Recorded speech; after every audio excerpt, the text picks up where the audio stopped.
ನಾಡಪ್ರಭು ಕೆಂಪೇಗೌಡರ 515ನೇ ಜಯಂತಿಯ ಅಂಗವಾಗಿ ಬಿಬಿಎಂಪಿಯ ಕೇಂದ್ರ ಕಚೇರಿಯ ಮುಂಭಾಗದಲ್ಲಿರುವ ನಾಡಪ್ರಭು ಕೆಂಪೇಗೌಡರ ಹಾಗೂ ಕೆಂಪೇಗೌಡರ ಸೊಸೆ ಮಹಾತ್ಯಾಗಿ ಲಕ್ಷ್ಮೀದೇವಿರವರ ಪ್ರತಿಮೆಗಳಿಗೆ ಆಡಳಿತಗಾರರಾದ ಎಸ್ಆರ್ ಉಮಾಶಂಕರ್ ಹಾಗೂ ಮುಖ್ಯ ಆಯುಕ್ತರಾದ ತುಷಾರ್ ಗಿರಿನಾಥ್ ಅವರು ಮಾಲಾರ್ಪಣೆ ಹಾಗೂ ಪುಷ್ಪನಮನ ಅರ್ಪಿಸಿದರು.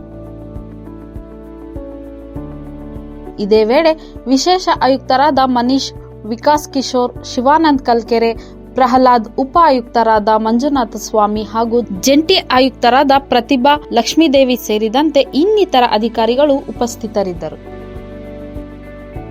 ವರದಿ ಚಿರಂಜೀವಿ, ಸುಪ್ರೀತ್, ವಿಸ್ಮಯ ನ್ಯೂಸ್ ಕನ್ನಡ.